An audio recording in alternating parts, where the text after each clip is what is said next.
O governo de Lula nem chegou aos 100 dias e muita gente já lamenta de ter votado no candidato do PT.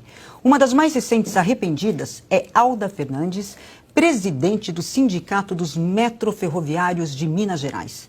Ela disse que a categoria se sente traída. Eu jamais esperei que esse dia ia acontecer com a gente. A sensação que eu tive ontem e tenho ainda hoje é de traição. De traição do governo federal. De traição do Lula. Porque eu acreditei nele, a categoria acreditou nele, fizemos campanha, participamos de várias coisas, encontrei muitos companheiros na luta aqui para que ele fosse eleito e foi isso que ele nos deu. Na realidade é uma traição que ele fez com a categoria metroferroviária. O fato dele não receber essa categoria mostrou o quanto ele pouco se importou com a nossa venda. O escritor Paulo Coelho manifestou-se no Twitter. Décadas apoiando Lula, noto que seu novo mandato está patético. Cair na trampa de ex-juiz desqualificado, incapacidade de resolver problema do Banco Central, etc. Não devia ter me empenhado na campanha. Perdi leitores, faz parte, mas não estou vendo o meu voto ter valido a pena.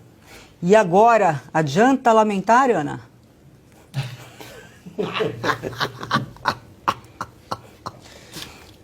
Não foi por falta de aviso, né, Cris? Então o pessoal já estava pedindo, sobe a plaquinha, aqui, ó, é essa, ó, porque não foi por falta de aviso. Uma coisa que não dá para a gente acusar o Lula é de estelionato eleitoral, porque tudo o que está acontecendo, ele disse que ia fazer de uma maneira ou de outra, ele deu todos os sinais, apesar de alguns tratados de paz, digamos assim, eles foram travestidos, né, com uma roupinha de tolerância, de amor ao mercado, de amor aos oponentes políticos, mas quem tem o DNA do PT, né, de roubalheira, de corrupção, de armação, de uma infinidade de penduricalhos num governo absolutamente voltado para si, para um projeto de poder. Todo mundo sabia que esse terceiro tempo do petismo, ele seria o que foi o primeiro tempo, o segundo tempo com Lula e o terceiro tempo com um requinte de crueldade, de revanchismo, de vingança. E hoje nem o próprio Lula consegue esconder isso. Né? A armação do Sérgio Moro, um plano descoberto pela Polícia Federal, meses de investigação, não apenas o Sérgio Moro, né, estava aí na mira dos bandidos, mas outras autoridades também, e ele vai a público e diz que tudo é uma armação do senador Sérgio Moro. Aliás, até hoje, um pequeno parênteses aqui, nenhuma palavra do senhor Rodrigo Pacheco em relação a isso, presidente do Senado. Estamos falando de um senador da República, Sérgio Moro. Nenhuma palavra também por parte de nenhum ministro do Supremo Tribunal Federal em relação a isso. Né? Bom, fechado parênteses, é inacreditável que as pessoas caíram nesse canto da sereia. Todo mundo sabia. Se voltarmos um pouquinho à fita, Olavo de Carvalho foi chamado de o grande teólogo aí das conspirações e que uma delas seria o Foro de São Paulo.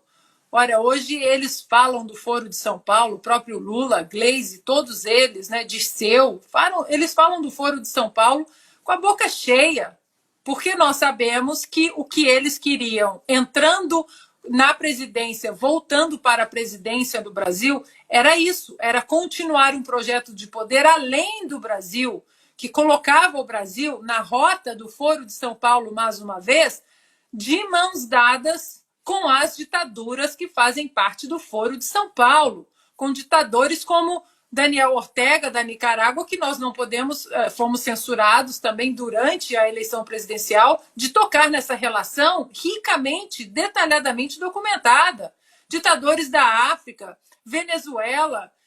Então, né, aqueles que fizeram L e se arrependeram, as cartas estavam todas sobre a mesa, só caiu nesse canto da sereia quem, de fato, anda de mãos dadas com o PT, agora e lá atrás. Silvio Nabarro, A sua opinião? Olha, Cris, eu acho que a Ana toca num ponto central, porque o Lula não é nenhum novato na política, pelo contrário, ao lado de alguns dos seus aliados aí, das famílias Calheiros, Barbalho e companhia, eles retratam o que há de pior de um velho Brasil, né? Um Brasil que a gente, inclusive, no caso dele, Lula, achou que já tinha deixado para trás quando ele foi preso na Operação Lava Jato e todos os escândalos dos governos do PT que ele ajudou e participou e, inclusive, se locupletou, né? Porque tem aí o sítio, tem o triplex e tudo mais. Bom, ou seja, não adianta dizer que está arrependido agora. Em relação a sindicalista e ao Paulo Coelho, não tenho dó de nenhum dos dois.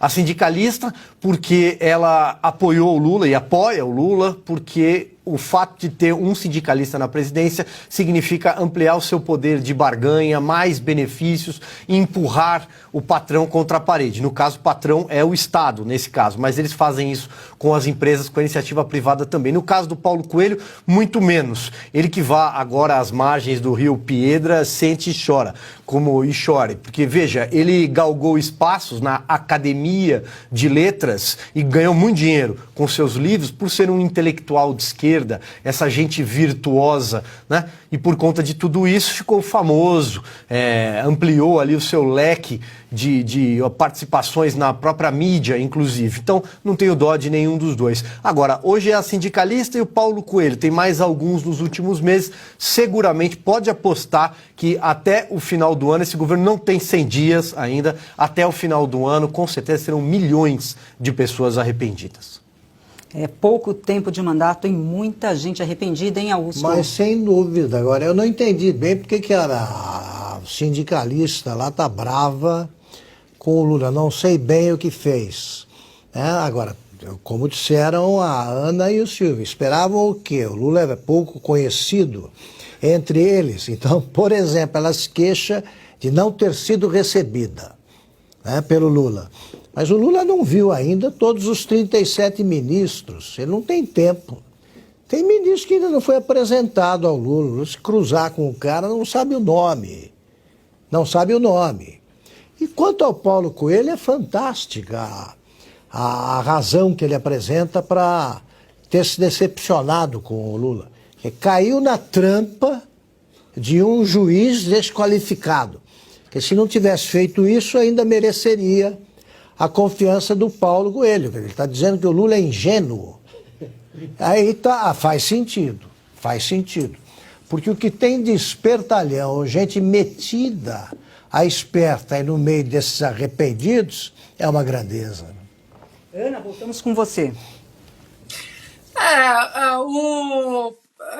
Tem dois pontos que eu queria acrescentar rapidamente. O primeiro é que muita gente aí que se auto-intitula conservador, liberal, né, que não quis aí, não vou mexer com o bolsonarismo, porque o bolsonarismo não é o conservador raiz, não é o conservadorismo raiz, e tentou colocar no mesmo patamar Bolsonaro e Lula e pregou o voto nulo.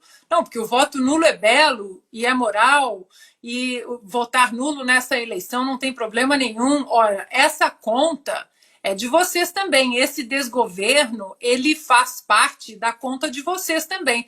Porque muito além de reeleição do presidente Bolsonaro, o que estava em jogo era a reeleição de um Brasil aí comprometido com o progresso e o Brasil na beira de um precipício, que é o que nós estamos vendo, né? E 90 dias de governo, diante aí de muitos que parecem, né, que se arrependeram de fazer o L, como o Paulo Coelho, o Paulo Eduardo Martins fez um tweet maravilhoso, né, que levanta aí, né, um certo alerta, inclusive nos petistas. Muitos dizem que o Alckmin como vice seria o establishment, o deep state empurrando o Alckmin a posto aí a elevar até a presidência, a ascender a presidência da República, sem de fato conseguir ser eleito.